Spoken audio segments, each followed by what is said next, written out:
So, good evening and welcome back to this problem solving session for the NPTEL course Geology and Soil Mechanics.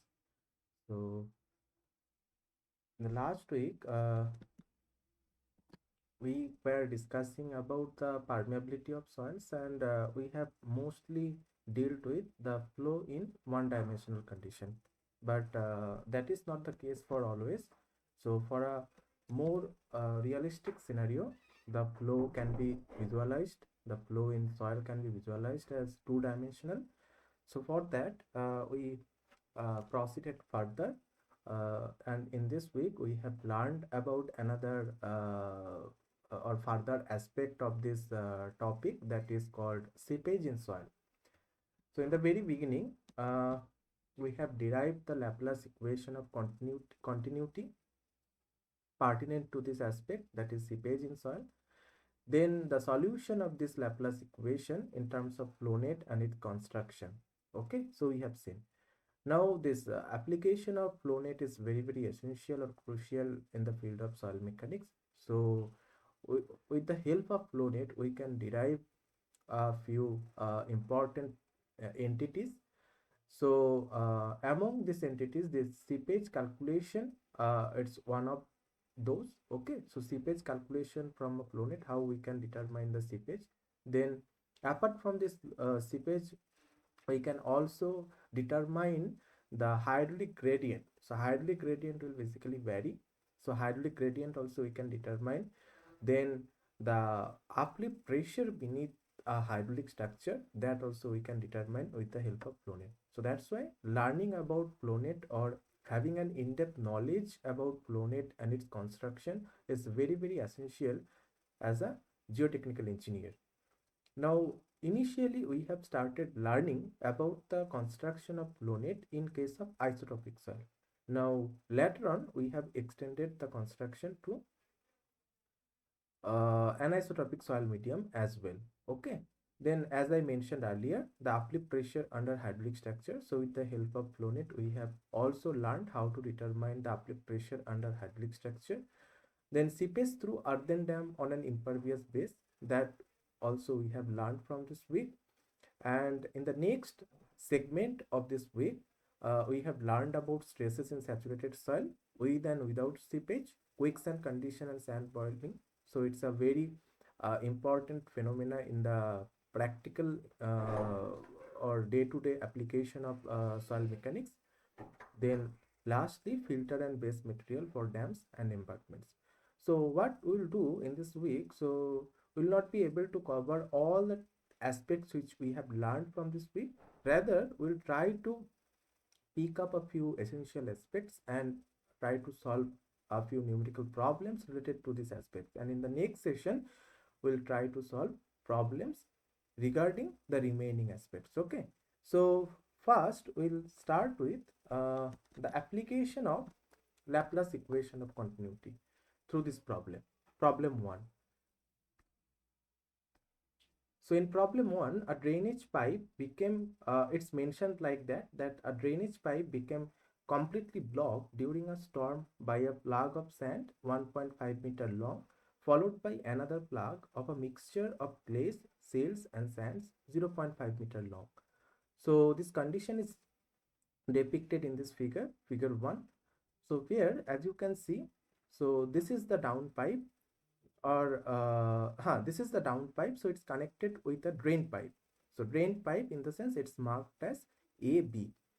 Now this AB, it's consist of two soils. So the firstly, from A to C, it's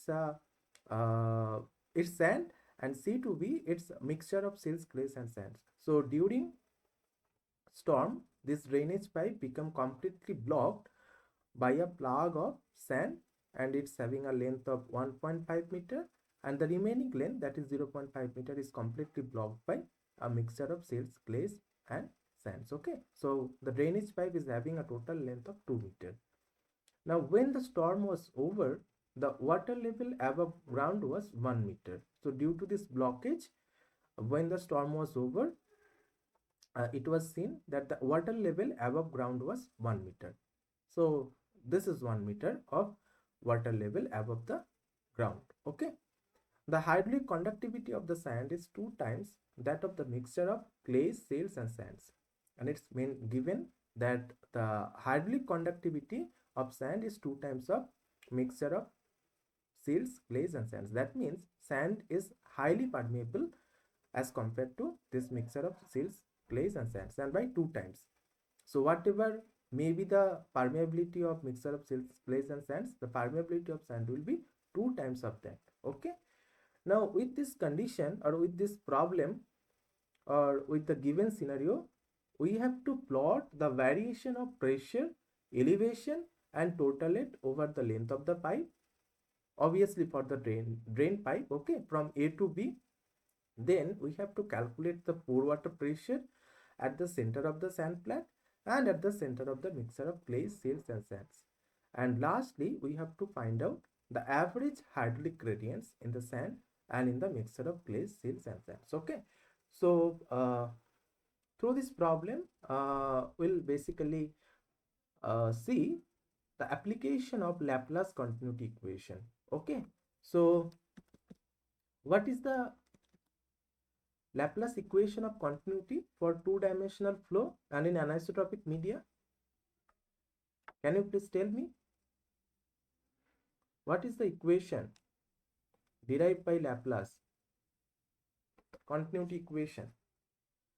So it's del 2h del x2 plus, okay, sorry, there will be one kx times del 2h del x2 plus kz del 2h del z2 equals to 0. So this is the Laplace equation of continuity. Okay. So I'll not be going to the detailed derivation of this equation. You can check it from the lecture materials which are released on the course portal. So here this H is basically your total head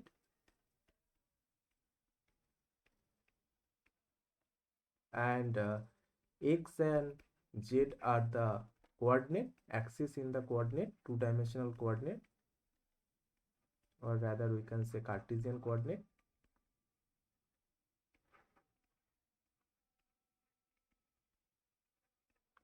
And this Kx and Kz, so these are the permeability, coefficient of permeability in the two dimensions. Okay, coefficient of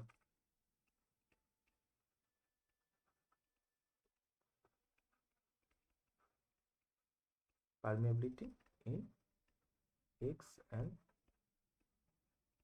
Z direction respectively. Okay.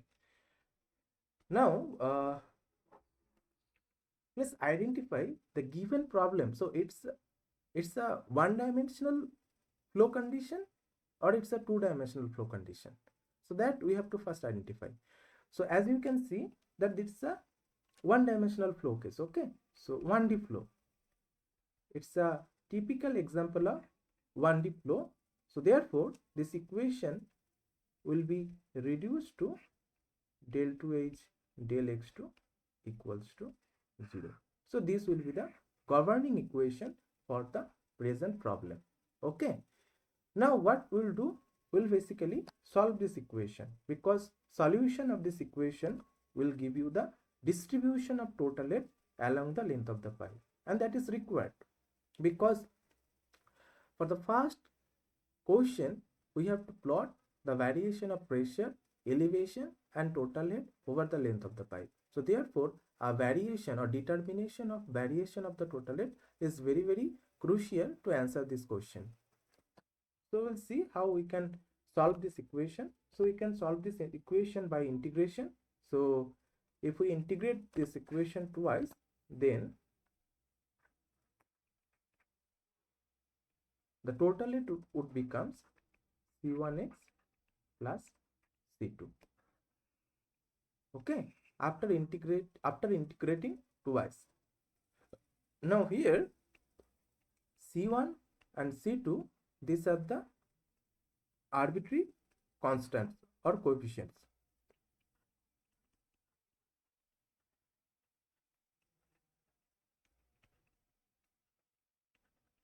Okay. Okay, I think it's better to mark the coordinate as well. So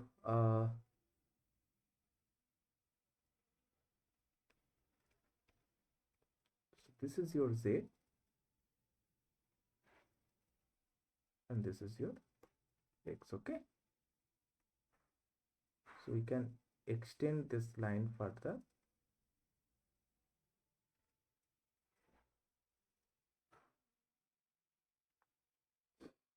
So that means this point A is basically the origin of the coordinate system, selected or chosen coordinate system.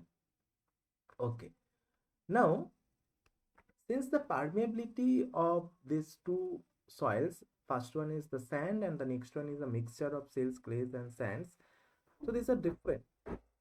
And the boundary condition, if you can see or if you can realize, boundary conditions in the sense the head at point A, the head at point C, and the total head at point B. So this will be different. Now, these boundary conditions or identification of these boundary conditions are required to determine these arbitrary constants C1 and C2. So therefore, it's quite obvious that you will be having different expressions for the total head or distribution of, or rather we can say expression of total head for these two kinds of soils. So first one for sand and the second one is for mixture of silts and clays. So we'll basically solve or we'll basically uh, calculate this constant separately for the segment AC and the segment CV. Okay, and why that I have discussed that the permeability and again the what I can say, the boundary conditions are different. So first we'll talk about the segment AC. So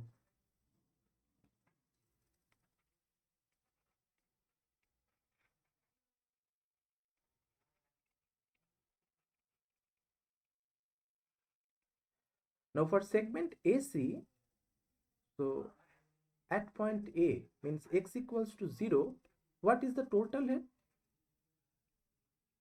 What is the total head?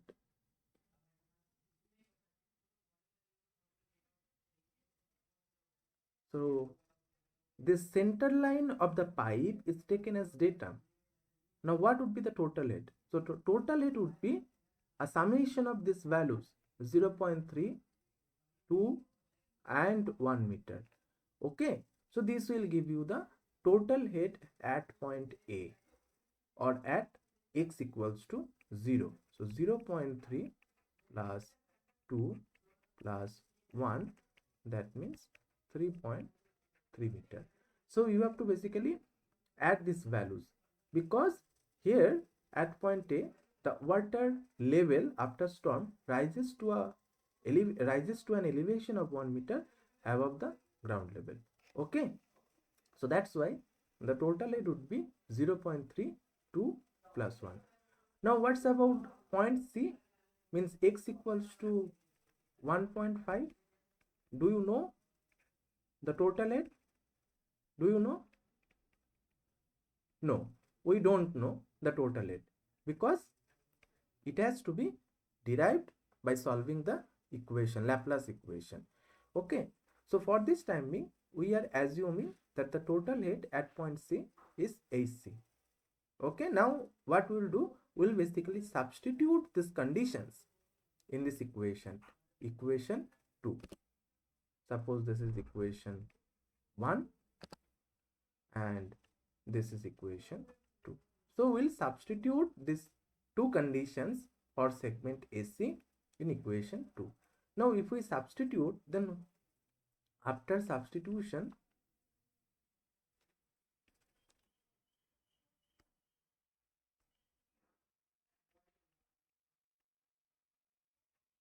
after substitution of the above conditions,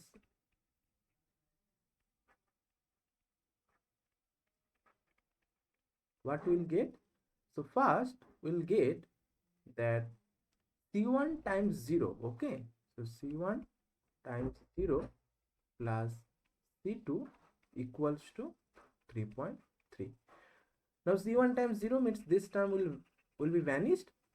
So remaining or leaving behind only C2. So that means C2 equals to 3.3. So this is from the first condition, that is the total head available at point A. Now we'll move to the next condition, that is total head available at point C. So what we'll get? So we'll get 1.5 times C1 plus C2 equals to AC, because we don't know the value of total head at point C. We are assuming, right now we are assuming this value, and in the due course of this analysis or this solution will determine. Now this 1.5 C1 plus C2 equals to AC. Now we'll substitute the value of C2 here. So if we substitute, then it would become 1.5 C1 plus 3.3 equals to AC, or the C1 value would become 3.3 minus AC divided by 1.5. So in this way, we have got the values of arbitrary constants for the segment AC. Now we can write the total head expression H equals to 3.3 minus 3.3 minus AC divided by 1.5. And please keep in mind that this expression is only valid for segment AC. That means when x ranges in between 0 to 1.5. Now we'll move on to the next segment, that is segment CV.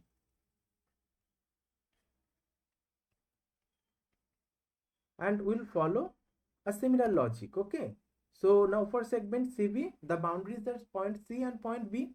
So point C, we have assumed the head, so it's H equals to AC. And for point B, what is the total head? Can you please tell me from this figure, what is the total head available at point B? So the total head at point B is nothing but 0, because this is the datum. Okay, so the total head at point B is nothing but 0. Okay, so before that, let me write down the value of x as well. So x equals to 1.5, your h equals to AC, and x equals to 2. Now it becomes 2. Okay, 1.5 plus 0.5. So h equals to 0. So again we'll substitute these values in this equation 2, and we'll get the values for arbitrary coefficients or constants for segment CV.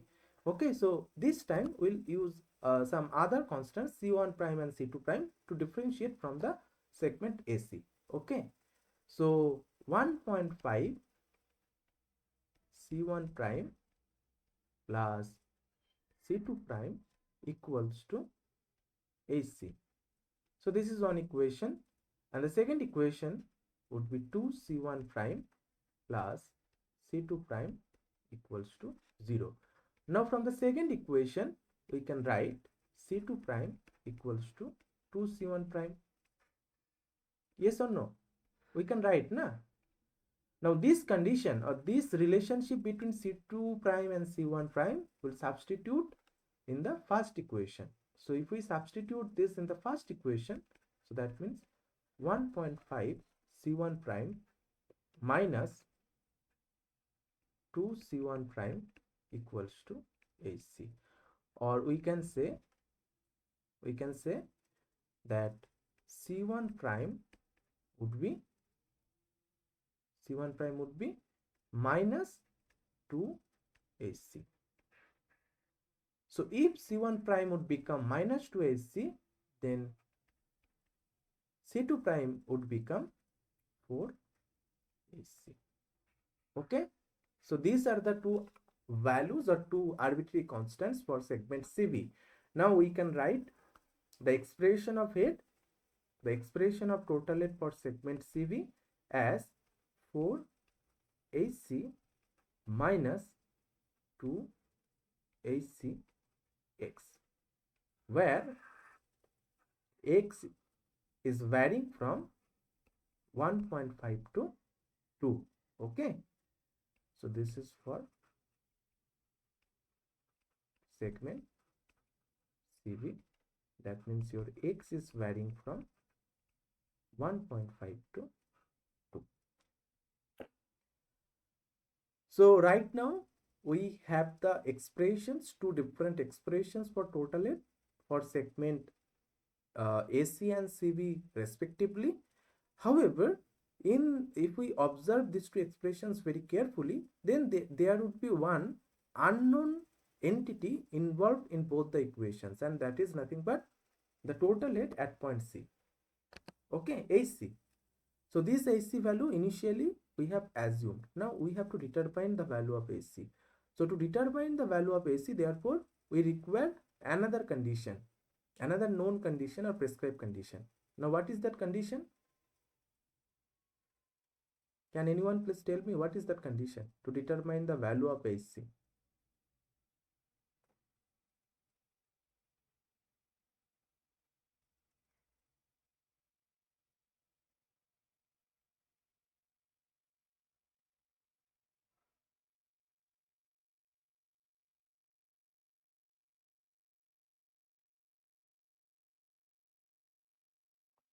Okay, so it's nothing but the continuity condition. Na? The same flow is basically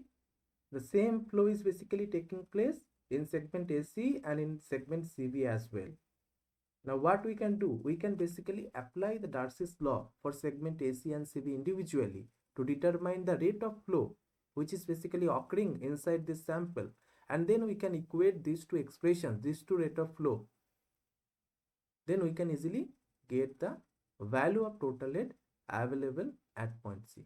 So are you getting my point? So to determine the value of AC, we have to implement the Darcy's law individually for segment AC and CV.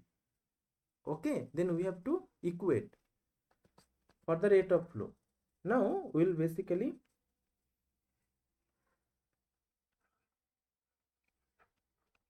apply the Darcy's law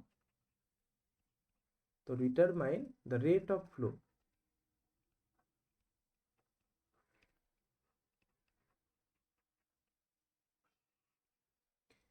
Now for segment AC,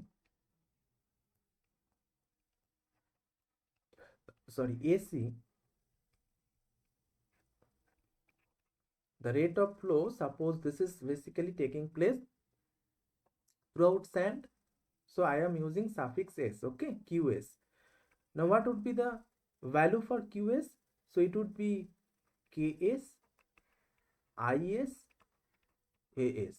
So this is the Darcy's law, the mathematical form of Darcy's law. So Q equals to KIA, where Q is the rate of flow, K is the hydraulic conductivity of the soil, I is the hydraulic gradient, and A is the cross-sectional area perpendicular to the flow. The gross cross-sectional area through which flow is basically taking place. So obviously at perpendicular to the flow direction. Okay. So this is for segment AC. Now what's about segment CV? So segment CV,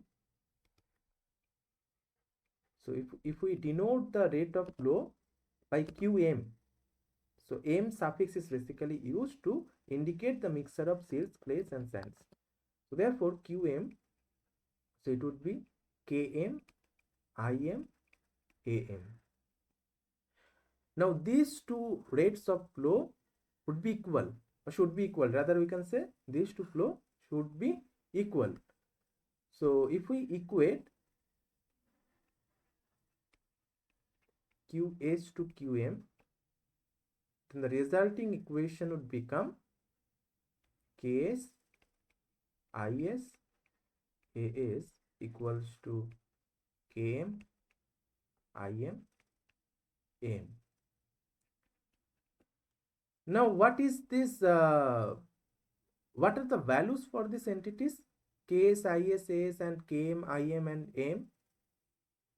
So for Ks and Km, there is a relationship given in the problem statement itself, that the hydraulic conductivity of the sand is 2 times that of the mixture of clays, silts and sands. So this is the relationship between Ks and Km. So therefore, we can write based on this statement that Ks, it's 2 times Km.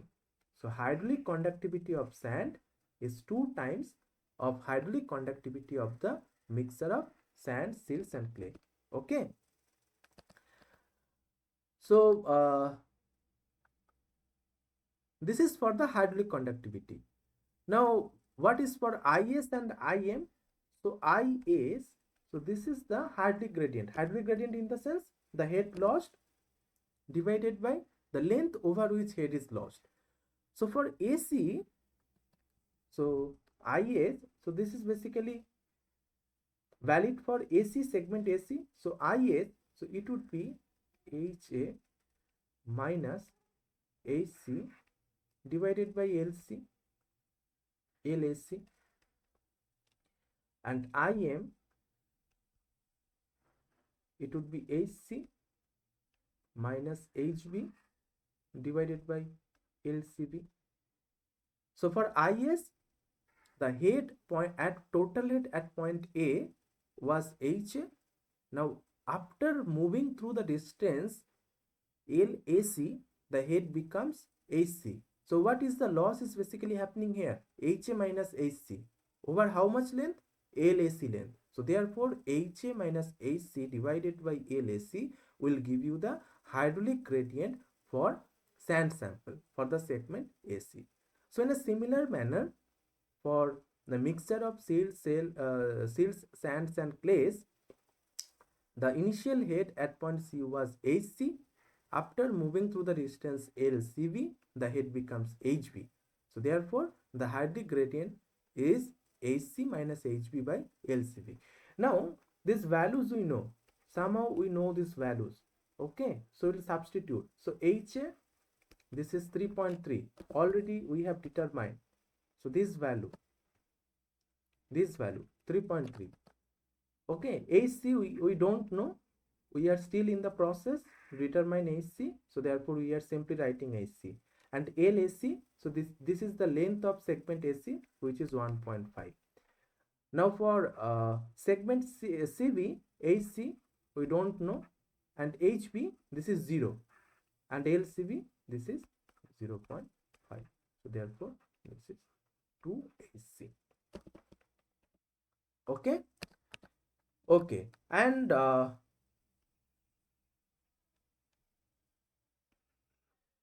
what are the values for AS and AM? I think it's not required because AS and AM are same. The values of AS and AM are same. So this will be automatically cancel out. So AS equals to AM. Now this equation, all the entities in the equations become known for us. Okay, so we'll simply substitute the values. So case, it's we can write 2 km, then Is it's 3.3 minus AC divided by 1.5, then As we can write AM, and here km hydraulic gradient is 2AC, and taking AM. This AM, sorry,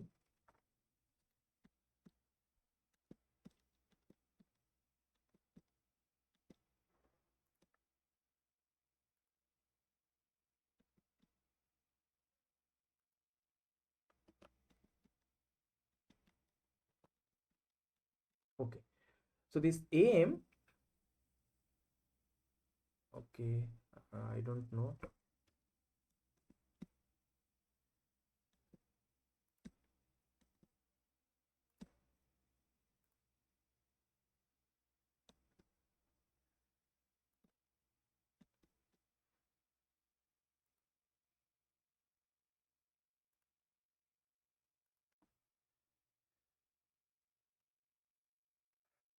So this AMM will be cancelled out.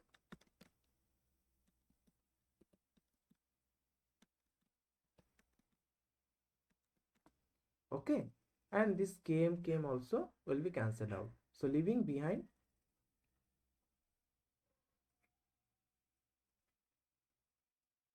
3.3 minus AC equals to 1.5 AC. Now if we further solve this equation, then AC value will get it as 3.3 divided by 2, 2.5, so 1.32 meter. So this is the value of total head at point C. Okay. Now we can rewrite the expressions for total head for both the segments. So H, it would be 3.3 minus 3.3 minus 1.32 divided by 1.5 x. Okay, here one x was missing earlier, so please correct this expression.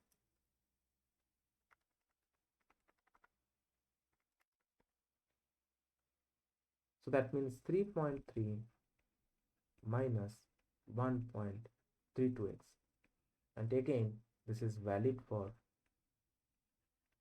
0 to 1.5. And for the next segment, so it would be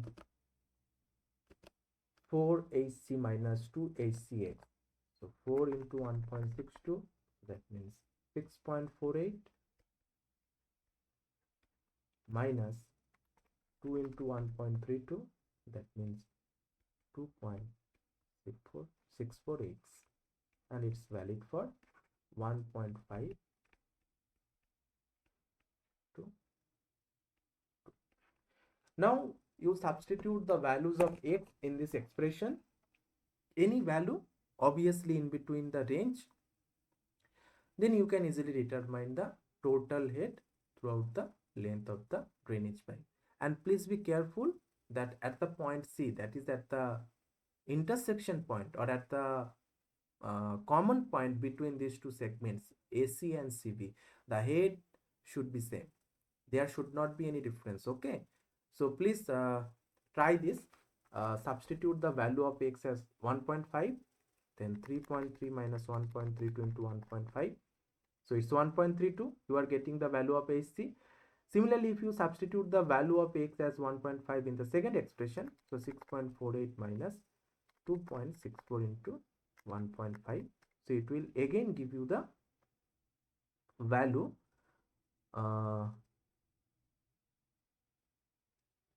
okay, so I'm getting some different value. Let me check it again. So it's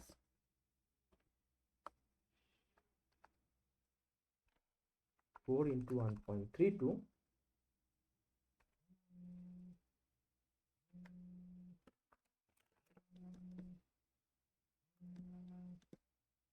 Okay, just a minute.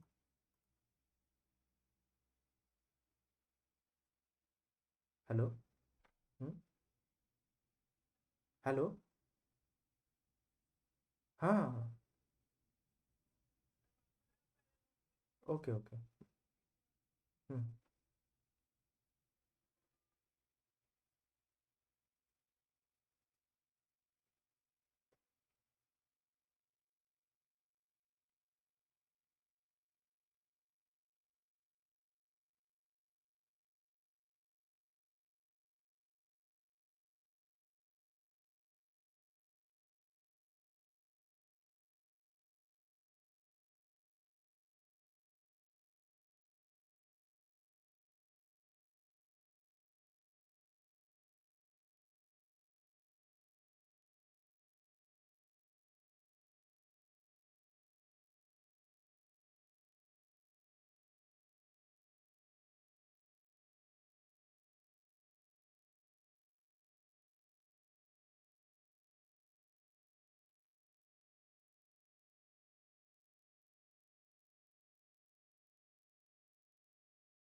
हाँ आ रहा हूँ.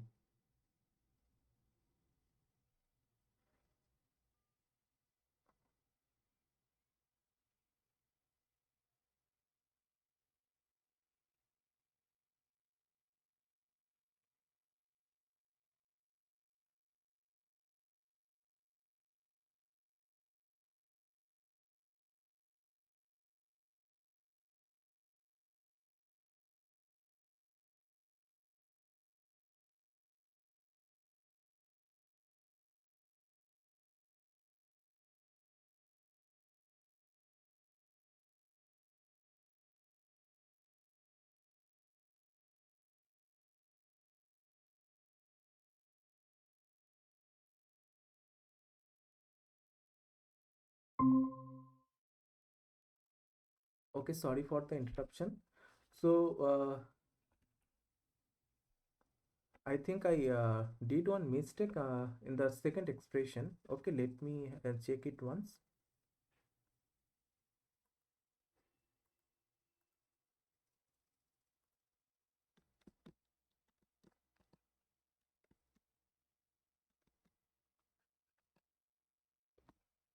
So it's 4 times 1.32. So it would be 5.28, not 6.48. Okay. So please rectify this expression. Now you substitute the value of x as 1.5. So find 5.28 minus 2.64 into 1.5. So you will get the value of AC again at 1.32. So that means the expressions which we are getting by solving the Laplace equation of continuity are in the right track. Okay. So now we'll first answer the first question, that is plot the variation of pressure, elevation and total head over the length of the pipe. So before that, we have to answer another question. So as you know that this total head H, it's having three components. Okay. So the first one is elevation head, second one is pressure head, and finally velocity head. So the summation of these three components will give you the total head at any point. Okay. Now for soil mechanics problem, this velocity head is very negligible as compared to the elevation head and the pressure head. So therefore you can nullify or you can neglect this third component. So therefore leaving behind the total head as a summation of pressure head and the elevation head. Now for the given problem, what is the elevation head? For all the points of concern. So for all the points in between A and B, so as you are basically choosing, you are not choosing it itself given in the problem. You are basically taking the center line of the pipe as data. So therefore, for all the points, the elevation head would become 0. Are you getting my point? So the selection of datum as the center line of the pipe, the elevation head become 0. So this is only for this problem. So it may not be the case for other problem. Okay. So for all the problems you cannot take the elevation at 0. At least for this problem the elevation head becomes 0. And why? Because you are choosing, or rather you can say the center line of the pipe is given as datum. So that's why the elevation head becomes 0.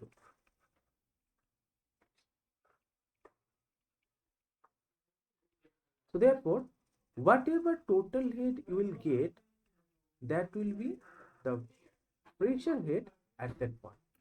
Or in other words, we can say the total head and pressure head at any point along the center line of the drainage pipe would be equal. Okay. So whatever total head we are getting from these two expressions, that will be the pressure head. Now we'll move to the drawing part. Okay. So this is the y-axis,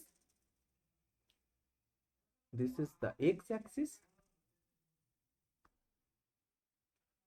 Along the y-axis we'll be drawing total head H, elevation head HE and the pressure head HP, and along x-axis this is the horizontal distance from the origin. Okay, now this is your 0, this is your 1.5, and this is your 2. So this is not in scale. You can draw it very carefully in the Excel sheet or any other software, using any other software. Now the total head becomes or starts from a value of, so this is your point A. 0, x equals to 0 indicates the point A. 1.5 it's point C, and 2 it's point B. Now the total head would become, or would, rather we can say starts from a value of 3.3. So it's start from a value of 3.3 meter, and then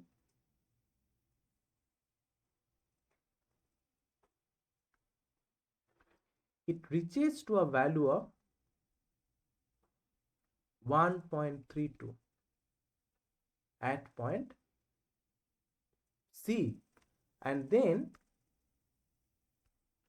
for the second segment it, sorry,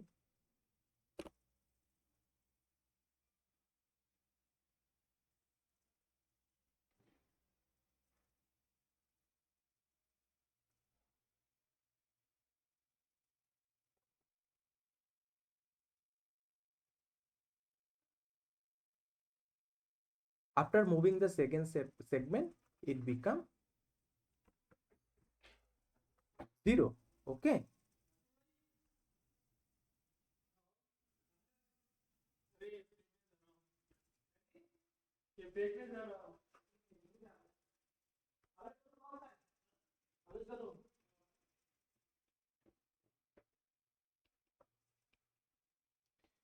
it becomes 0. So therefore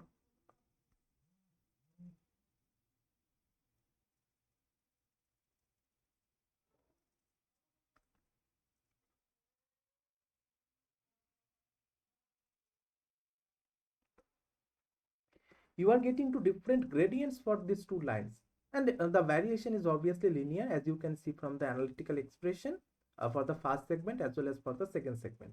So for the first segment the head is basically starting from a value of 3.3 and reaching a value of 1.32, and for the second segment it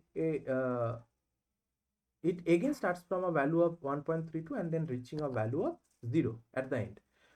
And this gradient of this two line are nothing but, so this gradient is indicating the hydraulic gradient involved or valid for that segment. Okay, so that we'll see in the latter part of this problem. So right now this is the variation in total head, and as we mentioned earlier that whatever be the total head at any point in between points A and B, so that will be its pressure head, because elevation head is 0. So that means this is the variation of total head as well as this is the variation of pressure head.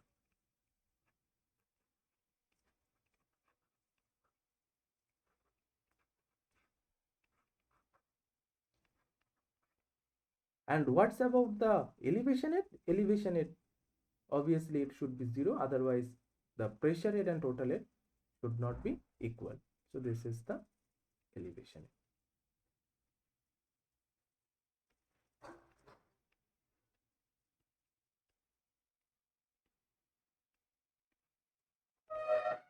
Okay, so in this way we have answered the first part of this problem. Now we'll moving to the second part, that is calculate the pore water pressure at the center of sand flat and at the center of the mixture of clay, silts and sand. So for that, to determine the pore water pressure, what we have to do, we have to basically determine the pressure head at the center of these two segments and then we have to multiply the unit weight of water with the total pressure rate. That will give you the pore water pressure at those points. Okay, so suppose for segment AC, your HP at x equals to 0.75. okay, so it's 0 plus 1.5 divided by 2, that means 0.75. What will be the value of HP? We are considering the center, okay, this point center. So what will be the value of HP? So it will be nothing but the total rate at that point. So 3.3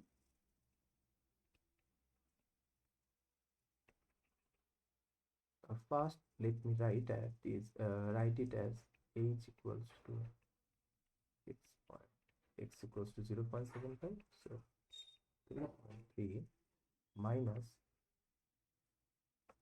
1.32 into 0.75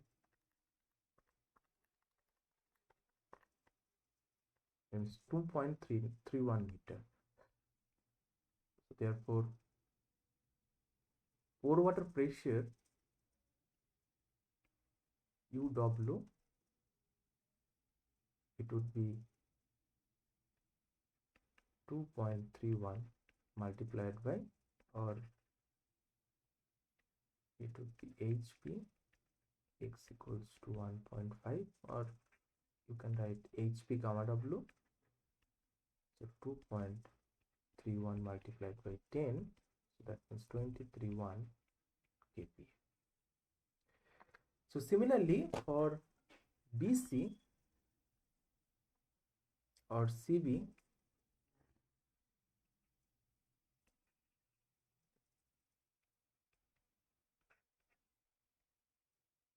your HP at the center of this segment, so that means 1.5 plus 2 divided by 2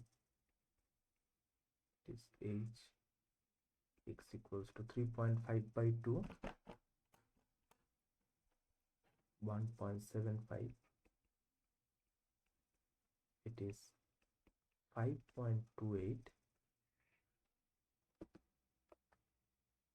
minus 2.64 times 1.74. 5.28 minus 2.64 into 1.75, so it's 0.66.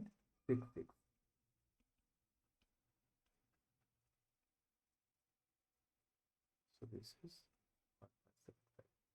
So therefore pore water pressure would be 0.66 into 10 equals to 6. So this is the answer for part 2 of this question. Now there is one more part is remaining for this problem, that is find the average hydraulic gradients in the sand and in the mixture of clay, silts and sands. So that we have already determined the expression as IS and IM, just we have to substitute the values of AC here. So for part C, IS, so it would be 3.3 minus 1.32 by 1.5, so it would be 1.32, and for segment CB IM, so it would be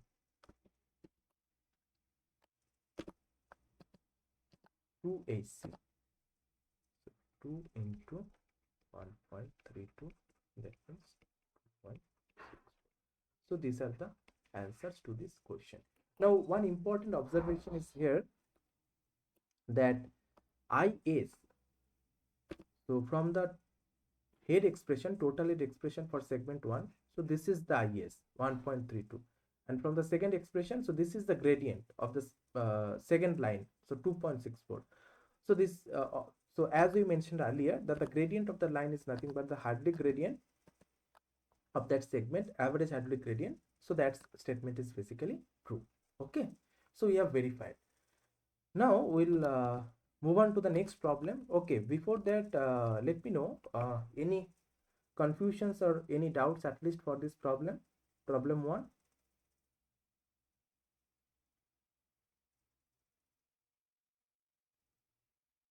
So this problem is basically a typical application of Laplace equation of continuity. So solving that equation, you can easily answer all these 3 questions, okay, which are involved in this problem. Okay, in addition to the Laplace solution of this Laplace equation of continuity, you also implement the that condition that the rate of inflows are equal for both the segments by implementing the Darcy's law. Okay, so from Darcy's law, you are getting the rate of inflow for both the segments individually, and then you are equating these two inflows for getting the total rate at point C.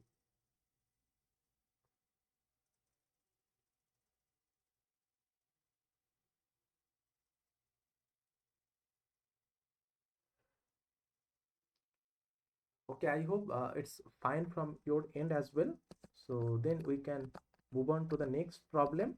So that is a river bed consists of a layer of sand 8.25 meter thick.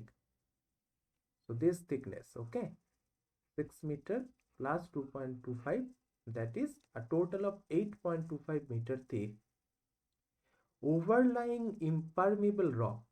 So this is a sand strata which is basically overlying a impermeable rock strata. The depth of water is 2.5 meter. So this depth is talked about. So this depth is your 2.5 meter. So this is the water level in the river. Now a long coffer dam 5.5 meter wide. So this is the width of the coffer dam, is formed by driving two lines of sheet piling to a depth of 6 meter below the level of the river bed, and excavation to a depth of 2 meter below the bed level is carried out within the coffer dam. So these are the two rows of sheet piling. So this is suppose 1 and this is 2. This is 1 and this is 2. And the sheet pile is basically driven to a depth of 6 meter below the level of the river bed. So below, this is the river bed level. So this is the river bed level. So below this river bed level, the sheet piles are driven to a depth of 6 meter. So this depth. And excavation is carried out for a depth of 2 meter below the river bed. Now the water level within the coffer dam is kept at excavation level, that is at this level, at a depth of total 4.5 meter from the top of the water level in the river, by pumping. So you are basically continuously pumping so that the coffer dam is kept at least the coffer dam basically uh, kept dry at least for up to the excavation level by continuous pumping. Okay, now if the flow of water into the coffer dam is 0.25 meter cube per hour per unit length, what is the coefficient of permeability of the sand? So this is the first question, and the next question is there any danger of quick condition developing at bottom of excavation, at the bottom of excavation? So again, this is a very practical problem. So whenever you will be facing this kind of structure, so you have to basically cross check these two entities, that what is the rate of flow, okay, occurring through this means base of the coffer dam, and then if is there any danger of quick condition developing at the bottom of excavation. Now to answer the first question, we have to have a knowledge of this rate of seepage through a flow net. Okay, so again we will not derive this equation. So by this time you must know what is the analytical expression for the rate of seepage which you can get after constructing a flow net. So it would be KH times NF divided by ND. Now here K is the hydraulic conductivity of the soil through which basically seepage is taking place. H is the head difference between the upstream and the downstream side. NF is the total number of flow channels, and ND, this is the number of equipotential drops. Okay. Okay. So before that, can I ask you what is flow net, or how we can get this flow net? What are the necessary conditions you should keep in mind before constructing a flow net? All these details are basically discussed in this week. Na? We have learned all these aspects from this week 5.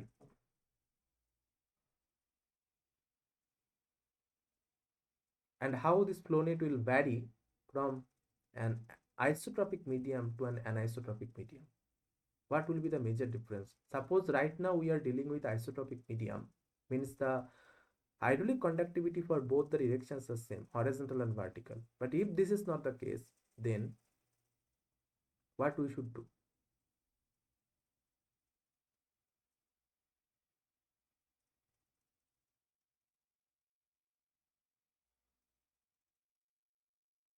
Okay, so this is a sincere request to all of you from my side. So if you are yet to see the lecture videos or yet to read the topics which are covered in this week, so please go through as soon as possible. Okay, then this session would be much more beneficial for uh, better comprehending this course. Okay, so suppose for this problem, this flow net is basically given. So otherwise, for means keeping the duration of an examination, it would not be possible from your side to draw the complete flow net, or again it will vary from a person to person. So that's why, at least from the examination point of view, the flow net, I think it would be given to you as per my opinion or understanding. So we have to just identify what are the flow lines, what are the equipotential lines, then you have to count the number of flow channels and equipotential drops involved in that flow net, and then you have to answer the questions which are asked relevant to that flow net or that problem. However, as a practicing engineer, you have to basically start from the very beginning. So you have to draw the flow net at your own. Okay, so it will not be given to you. So therefore, the conditions or the requirements or the, what I can say, the prescriptions you should keep in mind before drawing the flow net. It's very urgent and essential. Okay, so you please learn from all these aspects from this week. Okay, now uh, at least for this flow net, so these are the flow lines. Okay, because this upstream surface, this surface, this is equipotential line, and any pervious stratum, that means the boundary of this sheet pile. So up to this, so this would be a flow line. Then the impervious base, so this would be another flow line. So in this way, there are 3 flow channels if we count. So 1, 2, 3. So from this side, left side, and from the right side, again you will be having 3 flow channels. So as a whole, we'll have total 6 number of flow channels. Okay, so NF would be 6. Okay, just for a brief overview about this flow net. So this is basically a flow net. This is basically a network of equipotential lines and flow lines. And flow lines are the lines along which a particle of water is basically moving. That is called flow line. And what is equipotential line? Equipotential line, these are the line connecting points of having equal potential head. So if we basically draw a line which connects all the points which are having same potential head, so that will give you the equipotential line. Now for an isotropic medium, when you will be going for drawing this kind of flow net, so these equipotential lines and flow lines will intersect each other at right angles, but that is not the case for anisotropic medium. Okay, so that's why you can easily see these angles are almost 90-degree, because this is an isotropic medium. Okay, so based on this definition or discussion, here for this problem we are getting a total of 6 number of flow channels. Now flow channels, uh, these are the channels basically bounded by two flow lines. Okay, so these are the field bounded by two flow lines. So this is, suppose this is one flow line. So I am marking with a different color. So this is one flow line and this is one flow line. So this channel bounded by these two flow lines will give you one channel. Okay, so likewise this and this will give you another flow channel, this and this will give you another. So in this way, for this problem we are having a total of 6 flow channels, 3 from the right side and 3 right hand side and 3 from the left hand side. So this is the line of symmetry. Okay, so again let me use a different color. So this is the line of symmetry. So therefore from the left side of this line of symmetry you will be having 3 flow channels, and from the right side of this line of symmetry you will be having another 3 flow channels. So as a whole 6 flow channels are involved in this flow net. Now what about the number of equipotential drops? So for that, first you have to calculate the number of equipotential lines. So number of equipotential lines minus 1, that will give you the drop. Drop means one drop in between two equipotential lines. So in this way, the total number of equipotential lines minus 1, that will give you the total number of equipotential drops. So we'll start from this one. So that means this is one equipotential line, this is 1, this is 3, this is 4, this is 5, this is 6, this is 7, this is 8, this is 9, this is 10, and this is 11. Okay, so it becomes a little bit clumsy, so we can use the figure the next slide. So this is 1, this is 2, this is 4, this is 5, 6, 7, 8, 9, 10, 11. So therefore 11 equipotential lines are there in this flow net. So ND will be 11 minus 1, that means 10. Similarly from the right hand side also you will be having this 11. Okay, but it will not be additive, please keep in mind, because when it means if you the flow is basically taking place from the both the sides, from the right side and as well as from the left side. So if we basically distinguished or divide this expression in two parts, q1 plus q2, then it would be kh nf1 by nd1 plus kh nf2 by nd2. Now this nd2 and nd1, this will remain same, this will not change. nf2 nf1 also will not change, but it will be additive. Means if we add these two components, then it would be kh nf1 plus nf2 divided by nd. So in this way we are having nf as 6, the total number of flow channels. Okay, now k, this k is given as, okay, k we have to determine, it's not given, rather the rate of seepage, okay, the flow of water into the coffer dam is given as 0.25 meter cube per hour per unit length. Okay, And what is the head difference between the upstream and downstream side? So this is the datum. So this is the datum. So as you can see, the difference between head between this and this line. So a total difference is 2.5 plus 2. So that means 4.5. 2.5 plus 2 is 4.5. Okay. So K you have to determine. For that you know Q, you know H, you know NF, you know ND. So only you have to substitute these values. So before we will rearrange this equation. So K, this will be Q ND divided by H NF.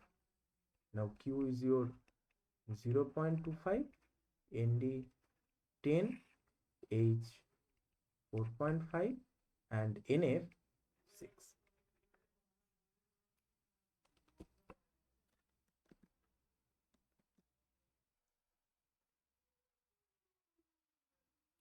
0.25 into 10 divided by 6 divided by 4.5.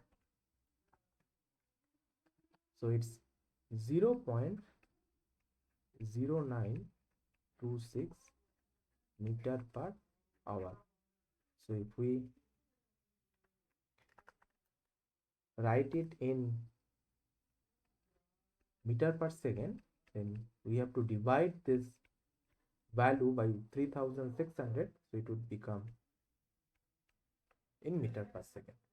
So this is the answer. So this is the hydraulic conductivity of the sand stratum. Okay, so what is the coefficient of permeability of the sand? So coefficient of permeability of the sand is 2.6 times 10 to the power minus 5 meter per second. Now we'll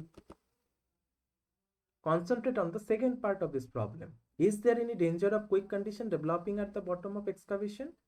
So how we can draw a conclusion on this statement?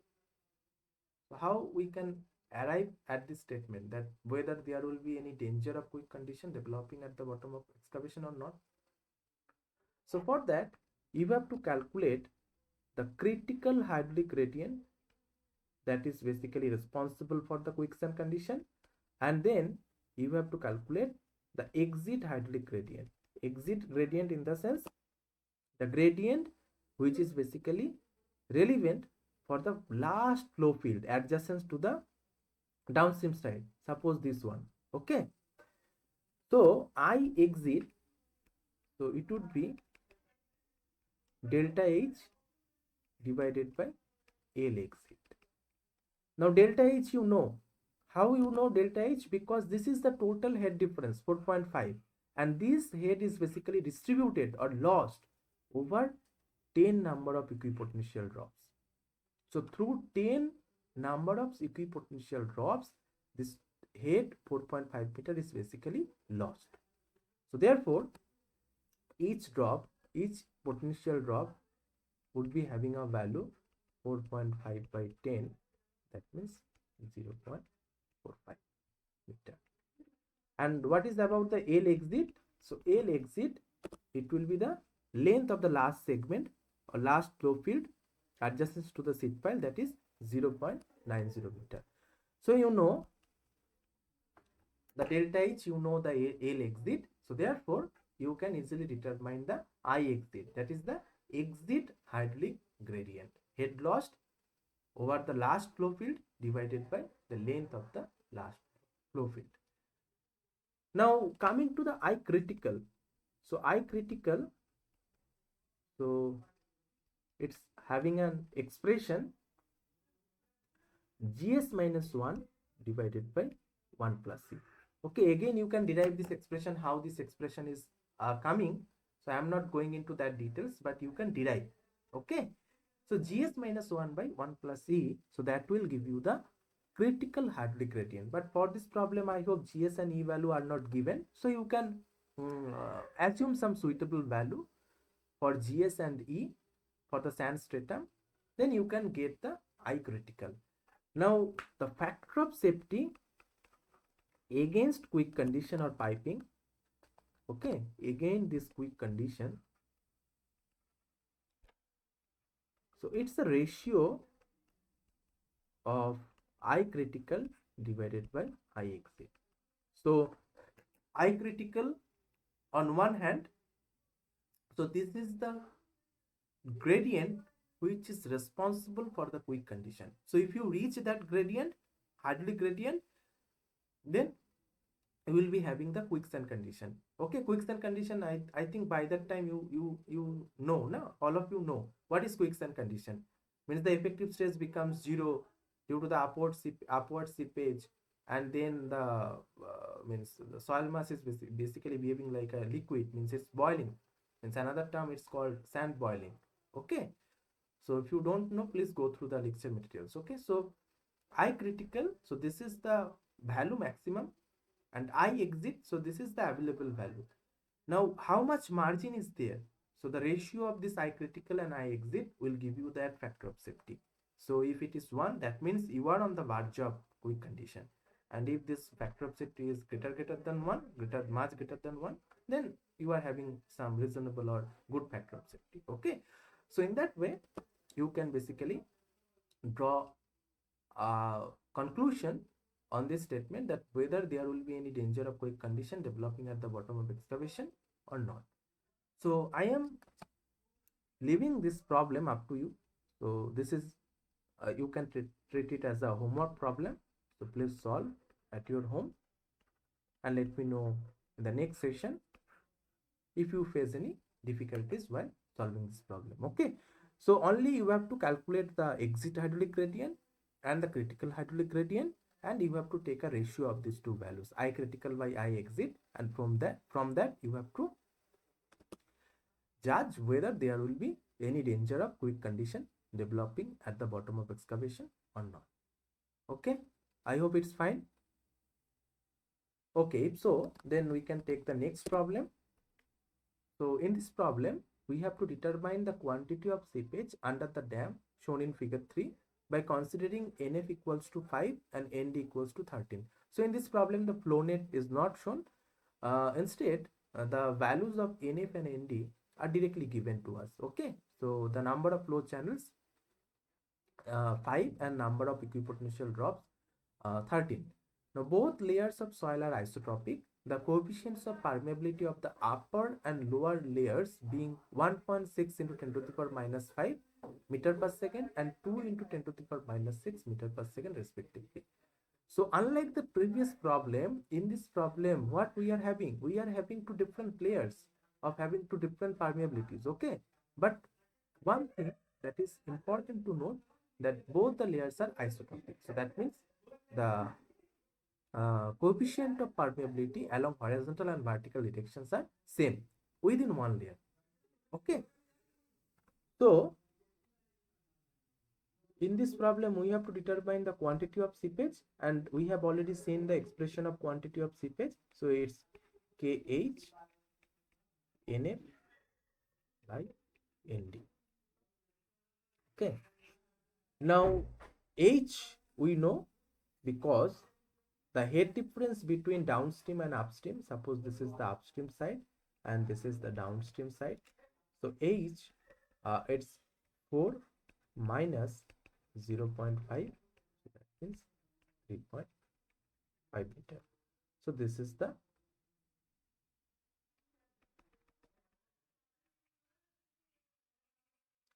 so suppose the ground surface, if you take it as datum, so 0.5 and here 4 meter, so difference between 4 and 0.5, that will give you the total head difference 3.5. and NF ND, so these are given, so NF is 5 and ND is 13. Now the question is which value of K we should consider while solving this problem. So should we consider the coefficient of permeability of layer 1 or layer 2? So that's the question. So by this time we should know that in the last session also we have basically discussed about another important aspect of equivalent permeability. What is equivalent permeability? So as long as you are dealing with a single layer, so there is no problem. But this is a rare case in the actual field condition. So in the actual field, you will be having rather stratified deposit. So you will be having different layers of different thickness and different permeabilities. So you are having like a layers one by one, okay, one after another. So in that case, to simplify the calculation, one concept of equivalent permeability was introduced. Okay, so instead of considering the permeabilities individually, one equivalent permeability you can take for the ease of simplification. Now, how we can get that equivalent permeability? Now, that equivalent permeability uh, means the expression for equivalent permeability was dependent on the flow directions, means whether the flow is basically taking place parallel to the bed, the means layers, soil layers, or perpendicular to the soil bed. Now in this problem we have to basically consider both the cases because it's a two-way flow situation. So for some part of the flow net it will basically uh, flow in the vertical, and some part it will move in the horizontal. So both horizontal and vertical flow we have to consider for this type of 2D flow condition. So therefore both the conditions would be valid, means the flow is taking place parallel to the bed and perpendicular to the bed. So therefore you have to calculate two different equivalent permeabilities considering these two conditions, and then you have to take the equivalent of these two. So therefore you have to first calculate kx and then kz. Suppose this is your x and this is your z, and then k equivalent, it will be root under kx kz. Okay, so therefore this equation we can write it as q equals to k equivalent times h times nf divided by nd. So therefore it's a there is a trick in this question that all the things are provided, nf, nd, h, except the equivalent permeability. Rather, two permeability values are given in this problem, and using these two values you have to calculate the equivalent. So for that, first you have to calculate the equivalent in the x direction, horizontal, equivalent in the vertical, that is in the z directions, and then you have to take another equivalent of these two. Okay, so for that, so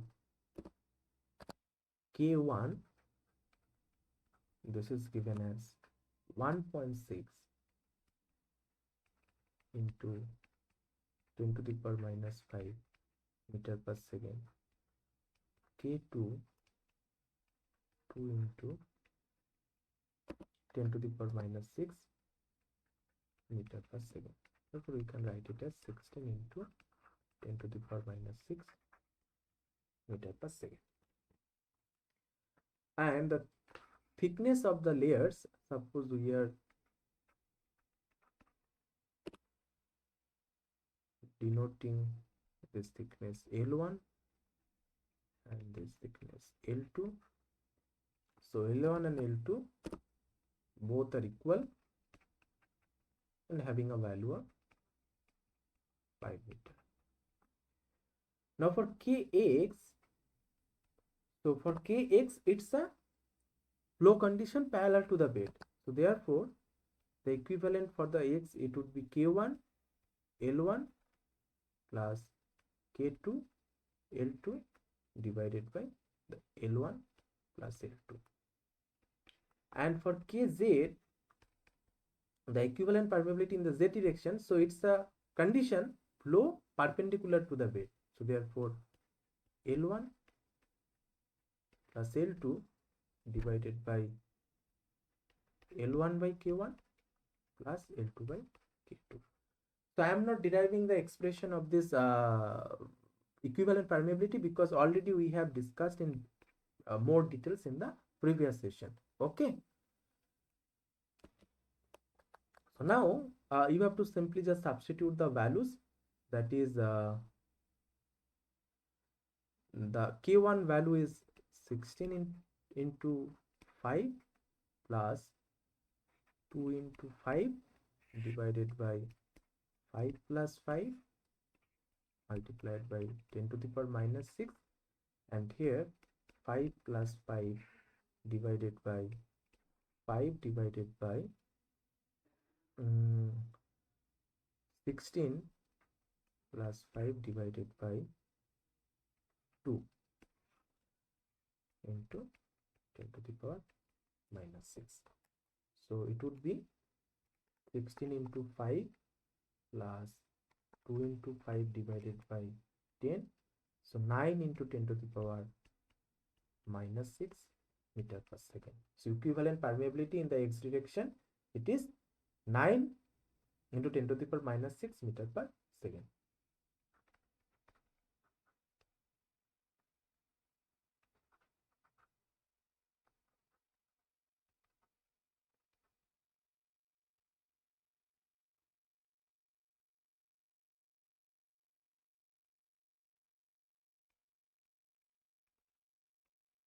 And for kz, it's 10 divided by 5 divided by 16 plus 5 divided by 2. That means 3.6 into 10 to the power 6 meter per second. So we have got the equivalent permeability for x and z direction. Now we can determine the second equivalent. So it would be 9 into 3.6 into 10 to the power minus 12. So 5.69 into 10 to the power 6 meter per second. So therefore your rate of flow, the quantity of seepage under the dam, it would be K equivalent is your 5.69 into 10 to the power minus 6, H your 3.5, NF is your 5, and equipotential drops is 13. So 5.69 into 3.5 into 5 divided by 13. So that means 7.66 minus 6 meter cube per second per meter. Okay, so this is the answer. So one trick is there, and that is nothing but the calculation of the equivalent permeability considering the permeabilities of both the layers. So first you have to calculate the equivalent in the x, then you have to calculate the equivalent in the z, and then as a whole you have to calculate the equivalent permeability. Okay,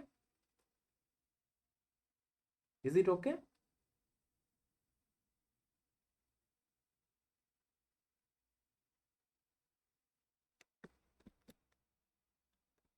Okay, I am assuming that it's okay. So now we take our last problem for this session, that is a sheet pile wall was driven across the river to a depth of 5 meters below the river bed. It retains a head of water of 10 meters. The soil below the river bed is silty sand and extends up to a depth of 10 meters where it meets an impermeable stratum of clay. Flow net analysis gave NF equals to 5 and equals to 10. The hydraulic conductivity of the subsoil is K equals to 6.8 into 10 to the power minus 5 meter per minute. The average uplift pressure rate HA at the bottom of the pile is 2.75 meter. The saturated unit weight of the soil is 19 kilonewton per meter cube. The factor of safety against heave on the downstream side of the pile is. Okay. So this is another important question regarding the determination of factor of safety against heat. So first we'll draw the problem definition. Okay. So sorry. So this is the sheet pile wall.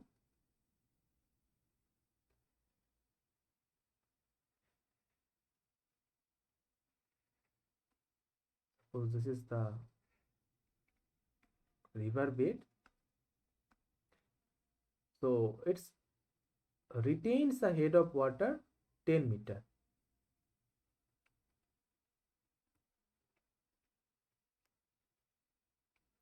So this is 10 meter.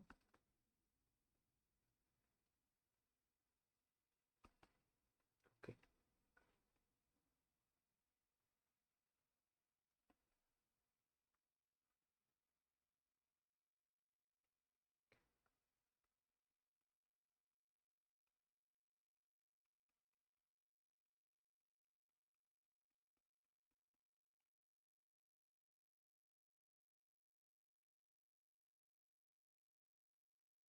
Now, this is the silty sand strata.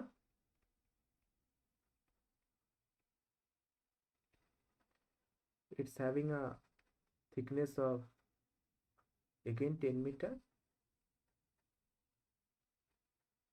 Okay, and it meets an impermeable stratum of clay. So this is the impermeable clay stratum, and the seed pile was driven across the river to a depth of 5 meter below the river bed. So this is the river bed. So this dimension, this depth of embankment for the seed pile is 5 meter. Now what you have to determine? You have to determine basically factor of safety against heat. This is the question.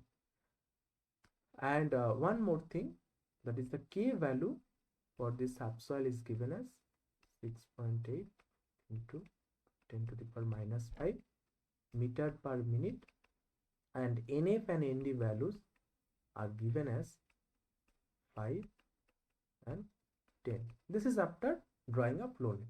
Okay, so the flow net will look like basically this, that this will be one flow line, then this will be another, this will be showing this way. Okay, so these are the equipotential line. So something like this you will get, but at least for this problem, so this is not required. Okay, so if the rate of seepage calculation was required, so in that case we will be much more bothered about this construction of the flow net. However, so this is also required, at least from this concept of flow net itself, we are basically we can answer this question, the factor of safety against heat. Now on the downstream, so this is the upstream, this is the upstream side of the seed pile, and this is the downstream side of the sheet pile. Now to calculate this factor of safety against heat, so we have to go back to the experimental findings of Terjagi. So Terjagi, he basically performed a series of model tests, and he concluded that this heap, soil heap for this problem will basically occur up to a distance of d by 2 on the downstream side from the seed pile. Okay, so this dimension is your d by 2. So this soil portion will be vulnerable to this condition, heap on the downstream side. Now to determine this factor of safety against heap, what you have to do? Heap means, heaving means this soil mass will be having a weight, submerged weight, and beneath this soil mass, your seepage is, upward seepage is basically acting.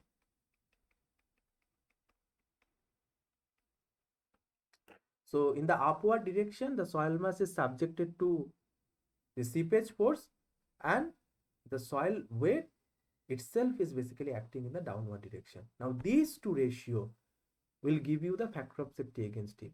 So if the downward soil, if the weight of the soil is much greater than the upward seepage force, obviously there will not be any heap. But if this is not the case, that seepage force is basically exceeding the weight of the soil, then there will be a considerable heap on the downstream side of the seed pile. So therefore, this factor of safety expression for heap we can write in this fashion: W prime divided by U.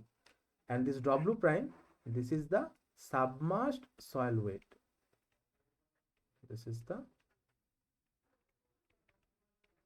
submerged soil weight, and this U, this is the upward seepage force. Now for the calculation of upward seepage force, this drawing of the flow net is very essential.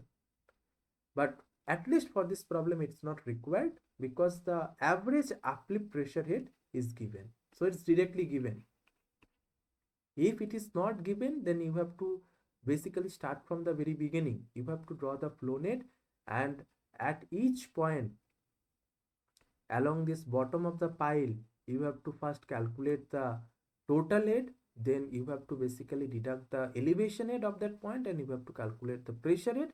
Now from that pressure head, you have to calculate the uplift pressure. So at the beginning of this session, we have mentioned that with the help of flow net, we can determine rate of seepage. Again, we can determine the Hardwick gradient and the uplift pressure beneath any Hardwick structure. So this is the Hardwick structure. So beneath this Hardwick structure, we can determine the uplift pressure with the help of flow net. But this is not required for this problem, because after drawing the flow net, they have already determined the average pressure rate, uplift pressure rate as 2.75 meter, and it's directly given to the problem. Okay, so they have basically simplified our job. Now these two ratio will give you the factor of safety against heap. Now what would be the W prime? The W prime would be the weight of this soil block. So the soil block dimension is basically D multiplied by D by 2. If we take unit dimension in the perpendicular direction, so it would be 1 multiplied by the submerged unit weight of the soil. So this is the submerged weight of the block. And what's about upward seepage force? So upward seepage force, it would be HA, average hydraulic head, multiplied by gamma W. So this will give you the uplift pressure, and then you have to multiply with the base length, that is D by 2. Now this D by 2 will be cancelled out. So therefore the final expression would become D gamma prime by J gamma W. This is the expression for factor of safety against heap. Now you know D, you know gamma prime, you know HA, you know gamma W. Just you have to substitute all these values in this expression, and you can easily determine the factor of safety against heap. Okay, so we'll do that. So D value is 5 meter, because this is the depth of embedment of the pile. So this is 5 meter. Then gamma prime, this is gamma saturated minus gamma W, and the gamma saturated value is given as 19 kilonewton per meter cube, and gamma W we can take it as 10, so 9 kilonewton per meter cube. Then HA, so this is 2.75 meter. Okay, so this value, this is HA. So therefore factor of safety against heap, it would be 5 times 9 by 2.75 times 10. So 45 divided by 27.5, so 1.64. So this is the factor of safety. Now my question to you is, so is this factor of safety is recommendable or is satisfactory? Or rather, I can put it in a different way. So what is the recommended factor of safety against heap condition?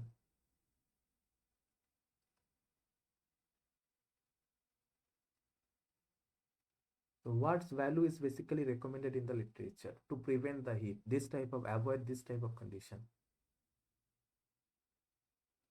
So this is not at all expected in the or desired in the field condition. So this will be having a detrimental effect on the hydraulic structure. So to prevent or avoid this kind of situation, what is the recommended value given in the literature? So the recommended value, you should have a value in between 4 to 5. Okay, so this is the recommended or satisfactory. Now, we are not getting this much value. So how we can improve the factor of safety? In what way we can improvise this factor of safety against it? So we can improvise by placing a filter, because the controlling parameter is in the numerator. So you have to basically improve or increase the submerged soil weight. Okay, because you cannot reduce, because this condition is fixed somehow HA. So if you place a filter here, some filter here, so it will increase the submerged weight. So this is the filter. So by placing a filter on the downstream side, so you can basically increase the submerged soil weight. So it will be then submerged soil weight plus the filter weight. So in that way, you can basically increase the factor of safety against heat. Okay. So this is a preventive measure against the heat on the downstream side of the pipe. So again, I am repeating that here it's basically all the data are given in a very straightforward manner. But if it is not the case, then you have to basically start from the very beginning. You have to draw the flow net. Then from the flow net, at least for the calculation of this uplift pressure at the base, so you have to basically calculate the total net at means from the flow net, and then you have to subtract the elevation rate of that corresponding point, and then you will be having the pressure rate. And if you multiply that pressure rate with the unit weight of water, then you will be having the uplift pressure. Okay. But the problem is basically formulated in a way that they have basically simplified our job. So if we multiply the unit weight of water with the average uplift pressure rate at the bottom of the file, so that will give you the uplift pressure. Now we have to just multiply the length of this soil block or soil prism, that is d/2. So that will give you the total upward seepage force acting in the upward direction. Okay, so with this problem, we have come to the end of this session. So we'll end this session by taking one homework problem. So this is the homework problem, and this is related to the calculation of rate of seepage through an earthen dam, and which is basically rested on a impermeable layer. Okay. So the cross section of an earth dam is shown in figure 4. So we have to calculate the rate of seepage through this dam by Casagrande's method. So two methods we have seen in this week. So the first one is Dupuit's method, and the second one is Casagrande's method. So there is one difference between these two methods. So can you please tell me what is the major difference between these two methods, Dupuit's methods and Casagrande's methods?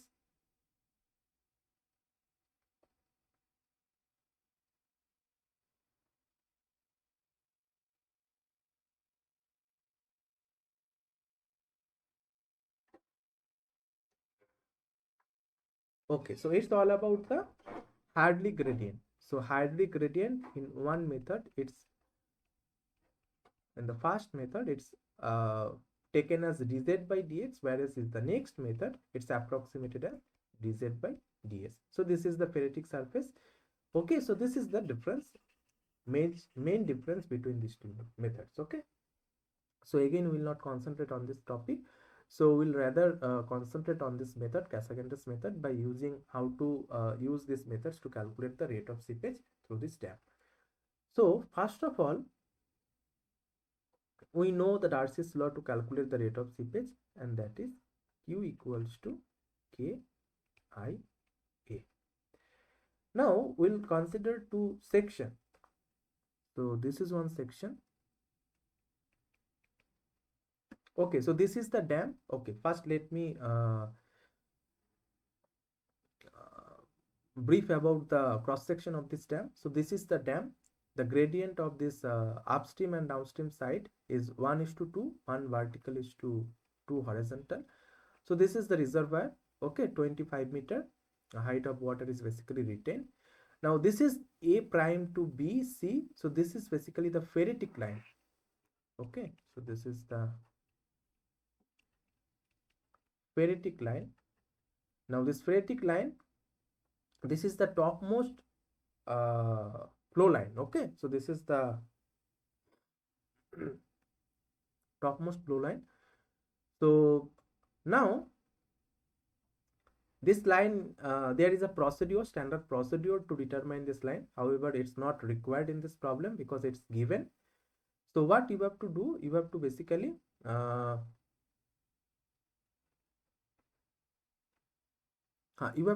determine the just a minute.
Okay, sorry, coming back to the discussion. Uh, just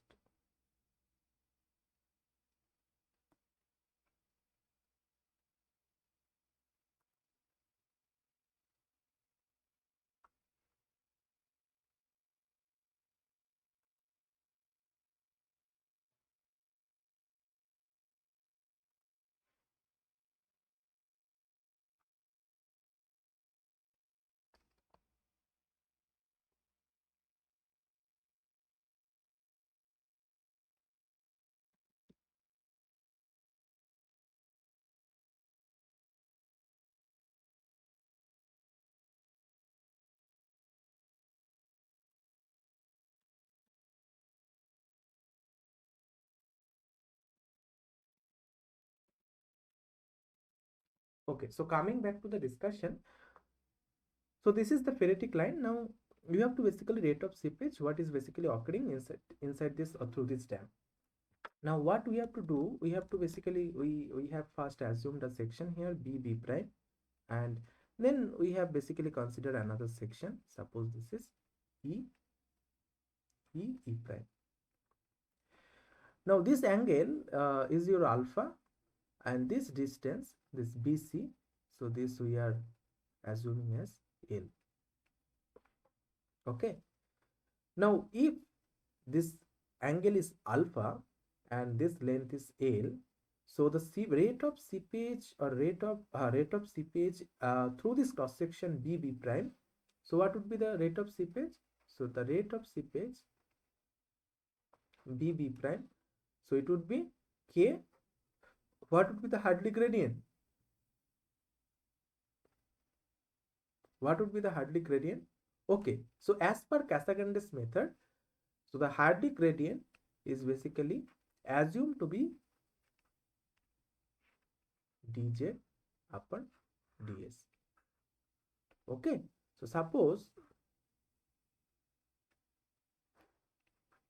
this is your z, or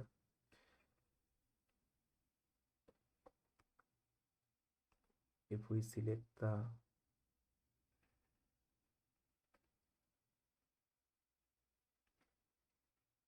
in this fashion,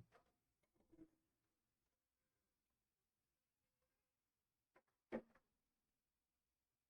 this is your x. So this is your, suppose, dz, this is your dx, and this is your ds. Okay, so this dz upon ds, that will give you the Hartley gradient. So similarly for this part b prime, so this gradient, this is your dz and this is your ds. Now this dz, so if this is your alpha, then what will be the sine alpha? Sine alpha will be dz upon ds. So therefore I would be sine alpha. So I value would be sine alpha. Okay. And what is about L? A? So A would be this B prime multiplied by 1. So B prime would be, if this is your L, so B prime, it would be B prime into 1. So K sine alpha, so it will be again L sine alpha, because B prime by L equals to sine alpha. Okay, so therefore it would be KL sine square alpha. Now you know the value of K, because this is the value of K. I hope it is 3 into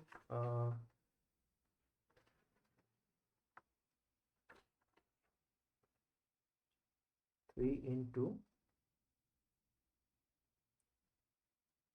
10 to the power minus 5 something. Okay, so let me check this value once. Okay, so we'll substitute this value at the end. So before we have to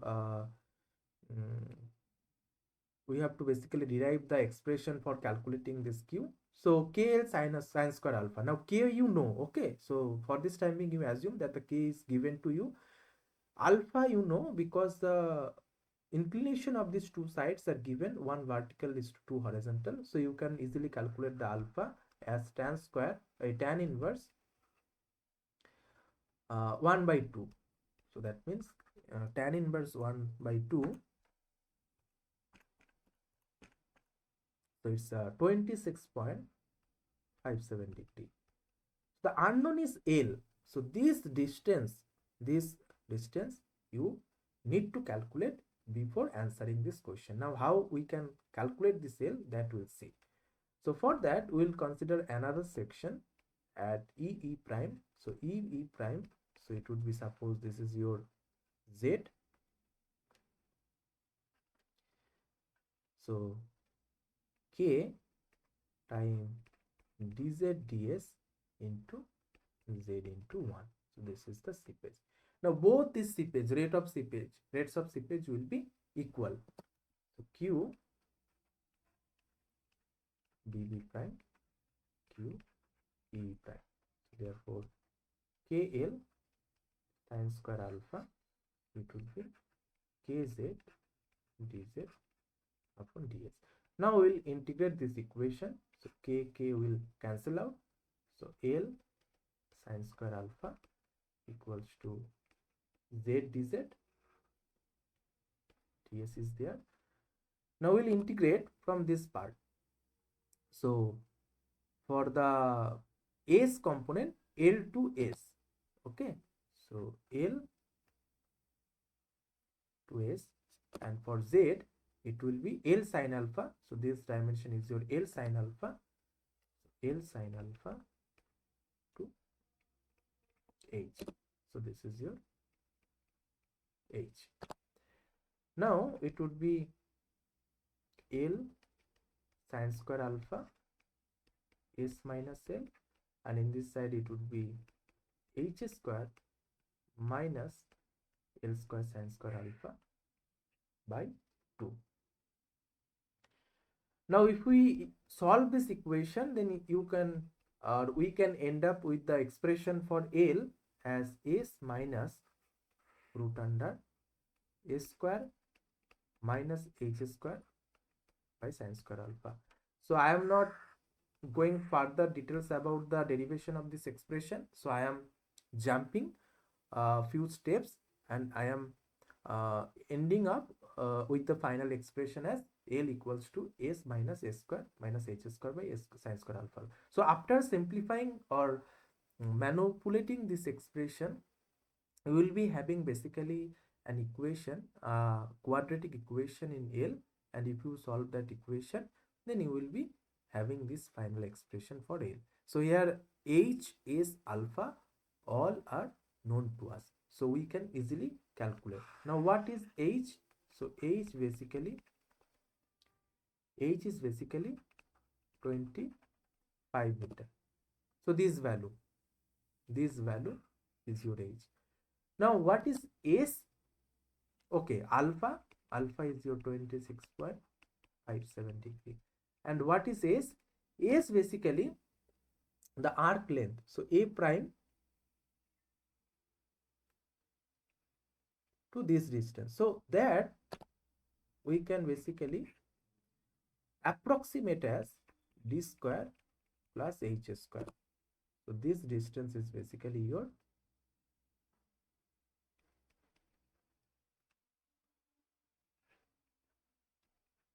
d. Okay, so therefore determination of d is very important. So d you can determine in this way. So this is your 60 meter, then 5 meter, then 10 meter. So d would be your 60 plus 5 plus 10 plus this portion. So this portion will be again 15. So this is from the problem geometry. So 60 plus 5, 65, 75 plus 15, so that would be 90.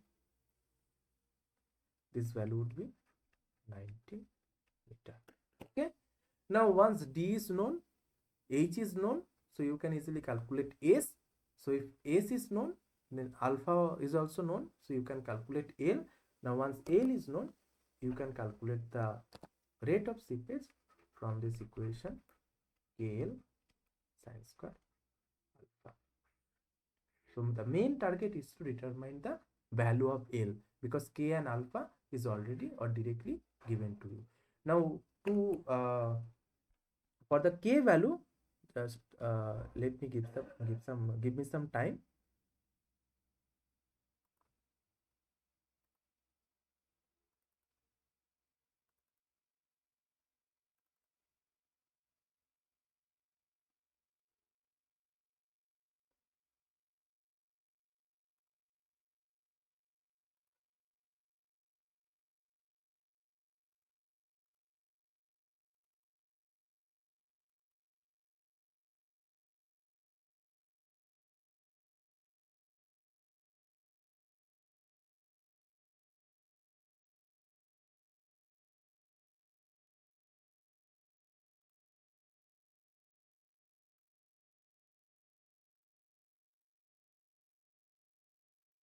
Okay, so the K value is basically,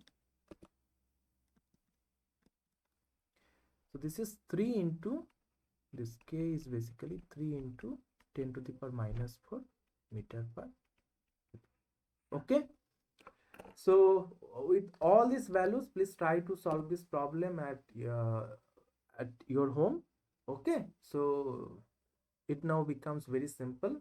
So you know that the main objective of this kind of problem is to determine this length, this BC.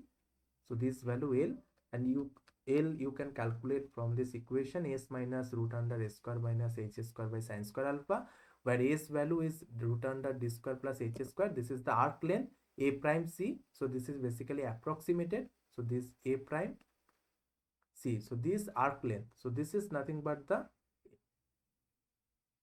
value of S. Okay, so this is approximated as d square plus h square. So this is the d value, so this distance and this height, horizontal and this vertical. So h is 25 and d we have calculated from the problem definition, so it's 90 meter. So therefore you can easily calculate s, then you have to substitute these values for s, h and alpha.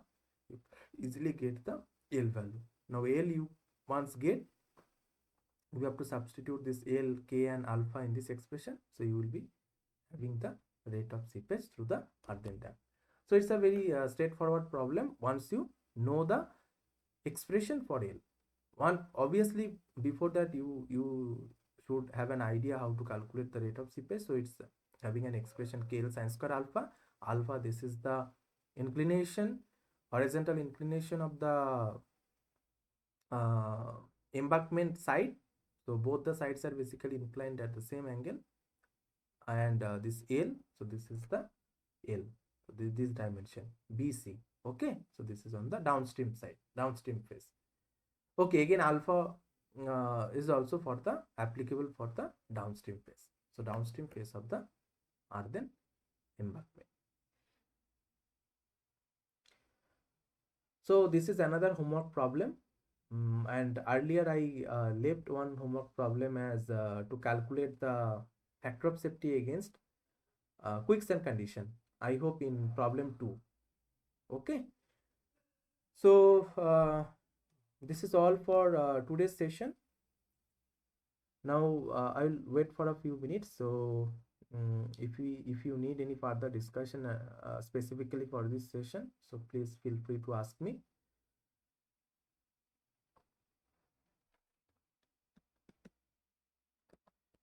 Okay, information regarding next or upcoming session. So the next session would be on 1st March from 6 p.m. to 8 p.m. That will be conducted by Mr. Ashish Chaudhary, and my next session would be on 3rd March from 5 to 7 p.m. Okay. So if we try to summarize the today's session, then from this session we have seen means if we start from the very beginning, so we have solved one problem related to this application of Laplace equation, how to solve, and then how to implement the boundary conditions to determine the total head expression for the drainage pipe. Okay, then we have drawn the variation of total head, pressure head and the elevation head. Then we have also determined the pore water pressure at the center of each segment, and then the average hydraulic gradient for the segments. In the next problem we have dealt with one cofferdam problem inside a river bed. So for that problem the rate of flow was given, so we have determined the hydraulic conductivity of the sand, and there was one subsection of that problem, that is there will be any danger for quicksand condition at the bottom of the excavation surface or not. So that we have taken as a homework. Then in the third problem we have basically determined the rate of seepage through an concrete dam. So for that the number of flow channels and number of equiprotection lines were given, but the dam was basically rested on 2 layers, and both are having different permeabilities, coefficient of permeability values. So for that we have determined the we have basically taken the help of equivalent permeability and determined that value, and then we have easily determined the quantity of flow. And in the fourth problem we have determined the factor of safety against heap adjacent to the downstream side of a sheet pile wall. And in the last problem, that is in the homework problem, we have not fully determined the rate of seepage through an earthen dam. So we have just derived the analytical expression, and we have discussed about how to solve this problem. So with this I will stop here. So thanks a lot for joining this session, and have a nice day. Okay, thank you.